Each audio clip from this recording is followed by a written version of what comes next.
Hello, welcome. I'm Stephen Watson here at Someday Farm, just with a bit of a talk, an exhortation, a challenge, explication of a requirement, I suppose. Uh, and this is to do with interrogating your art, experimenting with your art, playing with your art. Um, I have a heavy bag here that I'll use as a demo a little bit. This is Bob. He's been around with us for a very long time. A little bit worse for the wear, much like me. Um, in case you're wondering, Bob is the one that looks younger. Anyway, um, I think that it's important in studying an art to know, for example, here's so I don't make this a 3 hour lecture, to know, for example, when you're doing a particular movement, which part of the body is supposed to make contact.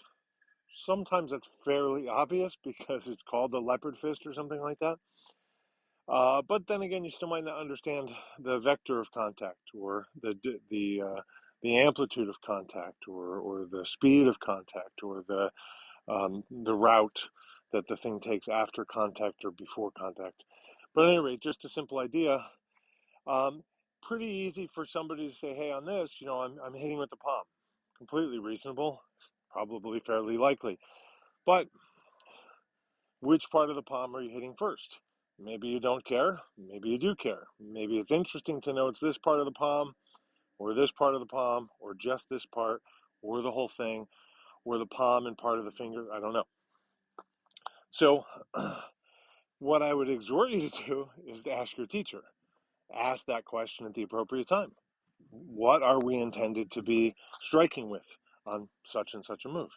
And of course, eventually figure that out for every move. Often, the teacher won't know, or won't answer, or will answer in a very sort of um, limited way, or dismissive way, or evasive, perhaps, right? So you take from that what you will, right? That's how it goes. So I would put it to you with this, that I like you to allow the possibility that even if the teacher says it is done this way, it may be true that there are many ways to do the same movement. In other words, in some cases, I do strike with the heel of the palm. In other cases, I strike with the whole of the palm. In other cases, the fingers touch first and then the palm, or whatever.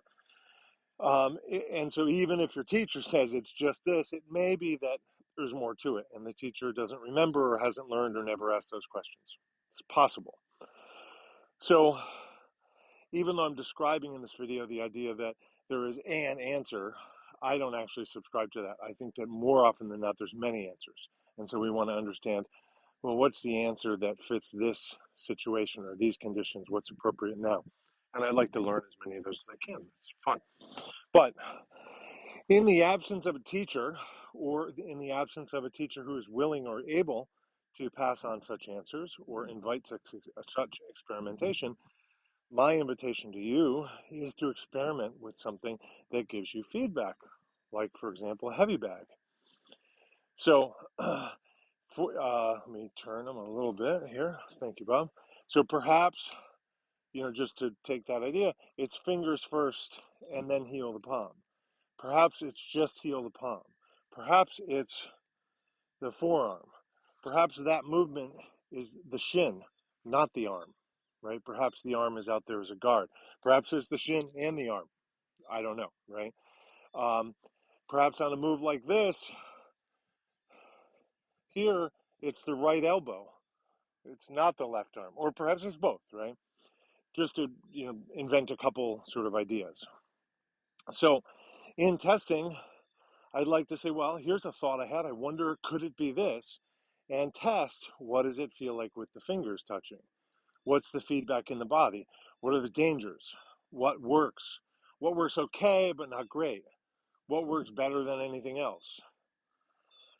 I would also put it to you that just because it works better than anything else doesn't argue, in my mind, that it's the correct answer, right? Not every move in every martial art is the best move of all time. Why would there be so many moves? You use different moves because of different positions and angles and power requirements and power resources available and timings and psychological factors and range factors and age factors and so on.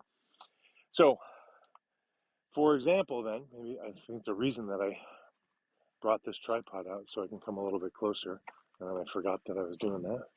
So we'll see if something like that helps a little bit. So, is the technique this? I'll just squat a little bit. Is the technique this followed by this? Is the technique just this and the heel of the palm never touches, for example? Thank you, Bob. Another good fall by Bob. As I mentioned, is the technique here, etc., etc., etc. And again, I keep saying is the technique as if there's one answer and I'm trying to find the answer. It's just sort of plain English, so I'm speaking that way. And I have a short amount of time to make this video. So at any rate, let's say, for example, I discover that this is a great technique as an example. Push with the fingers, right? Maybe it's pushing with the fingers into the carotid and then pushing with the heel of the palm on the collarbone, for example. I might decide for myself, that's a fantastic technique. Man, that's great. Then later, I try the same technique on something much less yielding, and I'm hurting my fingers, or I'm bringing so much tension in the system, it can't possibly be the same move. So that move essentially doesn't work here. So my thought here is that I would recommend that you try on things that are very yielding, like thank you to this tree, something that's this weed, right? Something that's very yielding, something that's rather yielding, somewhat yielding, like this unweighted heavy bag, something that is got a lot of inertia but still yields, like a standard hanging heavy bag, which is quite heavy, and then something that doesn't move, right? As represented by this post, which in fact moves a tiny bit, but the side of a house or a big old oak tree or something like that. So that I don't just decide for myself, hey, this move doesn't work, but I've really only tested on kind of one kind of gear, one kind of situation. Or perhaps I decide this works great, and then I use it in places that doesn't help me. So using the tools of your art, including asking your teacher questions that you might not have asked. Maybe the questions haven't been asked by your own teacher. And, when you get in trouble by this, you don't have to mention it was me. You can just say you came up with it because you're a rebel. So thank you for joining in, and good luck with all that.